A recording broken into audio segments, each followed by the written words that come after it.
नमस्कार दोस्तों, मैं हूं सोनी मेहुल और आज आपके साथ मैं हाजिर हूं फिर एक नया कंटेंट लेकर।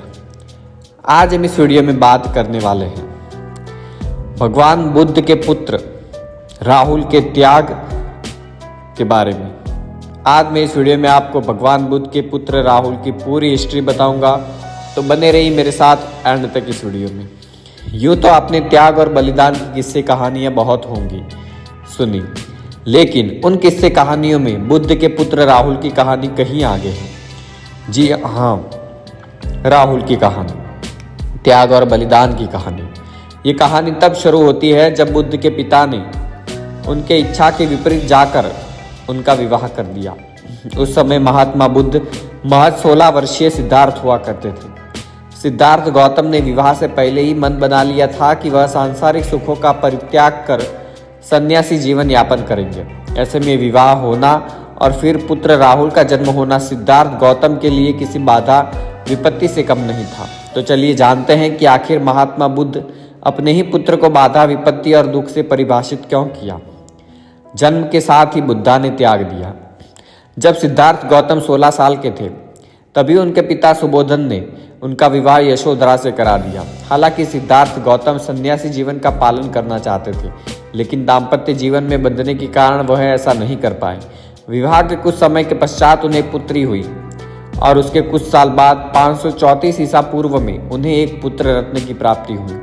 पुत्र होने की खुशखबरी जब दाई माँ ने सिद्धार्थ गौतम को सुनाई तो उन्होंने अपने माथे पर हाथ रखते हुए कहा, ओह, राहुल है।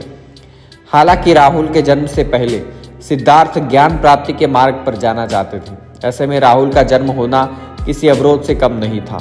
बताया जाता है कि यदि सिद्धार्थ गौतम अपने पुत्र का चेहरा देख लेते तो वह मोह माया में जकड़ जाते और फिर आगे नहीं बढ़ पाते। लिहाजा वो राहुल के जन्म की अगली रात ही घर से निकल गए। कहते हैं कि सत्य की खोज में बुद्ध इतने लालायित थे कि उन्होंने पिता धर्म का पालन करना कदाचित उचित नहीं समझा। 9 साल बाद सिद्धार्थ गौतम ज्ञान प्राप्त कर अपने परिवार से मिलने राजमहल पहुंचे। उनके आने की खबर जैसे ही यशोधरा को मिली, वो खुश होने की बजाय क्रोध से भर उठी। उन्होंने बुद्ध को खरी खोटी सुनाते हुए कहा कि आपको हमारी बिल्कुल भी फिक्र नहीं। आप हमें उस समय छोड़कर कैसे जा सकते हैं जिस समय हमें आपकी सबसे ज्यादा जरूरत थी। बुद्ध कुछ कह पाते इससे पहले ही यशोधरा ने 9 साल के राहुल को हाथ खींचकर उनके सामने खड़ा कर दिया। साथ ही बुद्ध पर कटाक्ष करते हुए बोली, राहुल, यही तुम्हारे पिता हैं, इस विरासत के स्वामी हैं। अपनी विरासत में जो मांगना है वह मांग लो। बुद्ध एक पल के लिए मानो निशब्द थे। उनके पास यशोधरा के किसी प्रश्न का जवाब नहीं था। दूसरी तरफ राहुल की नन्ही आंखें बुद्ध की खामोशी में कुछ ढूंढ रही थी। बुद्ध ज्यादा देर तक ये देख नहीं सके और बोले, मैं तो एक सन्यासी हूँ, मैं तुम्हें क्या दे सकता हूँ। राहुल अभी भी खामोश था।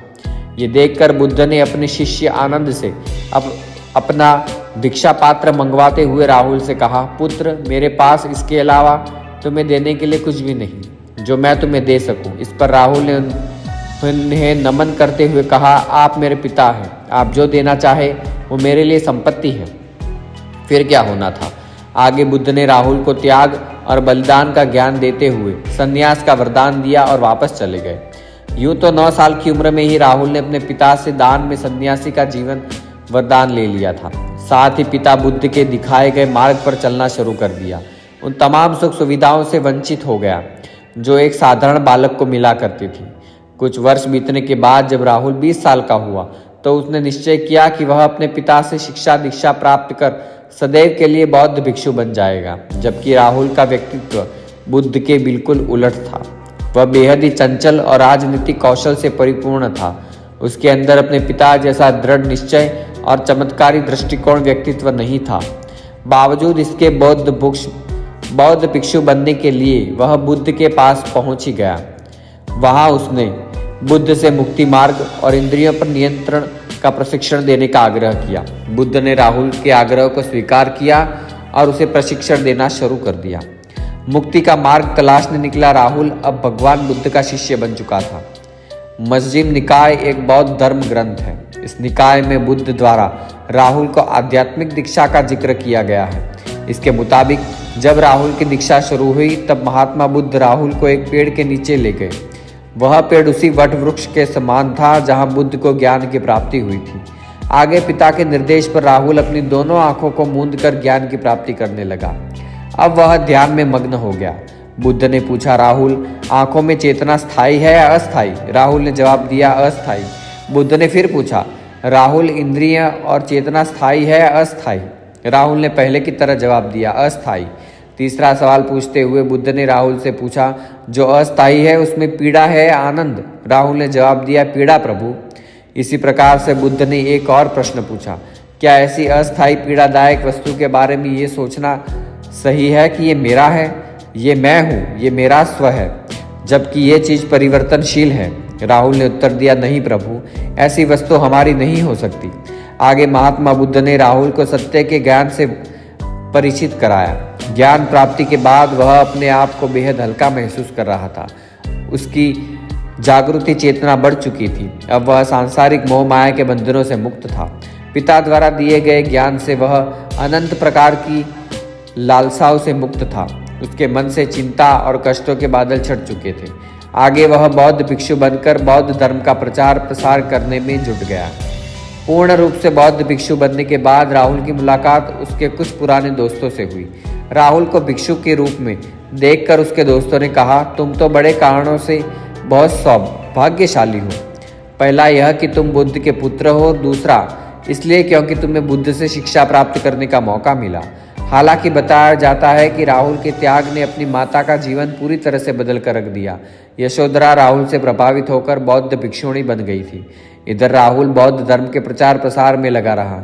एक दिन जब बुद्ध जंगल के मार्ग में थक कर विश्राम कर रहे थे, तभी किसी ने बुद्ध को सूचना दी कि उसका पुत्र अब नहीं रहा। हर प्रकार से बंधनों से मुक्त राहुल अब शारीरिक बंधन से भी मुक्त हो चुके थे।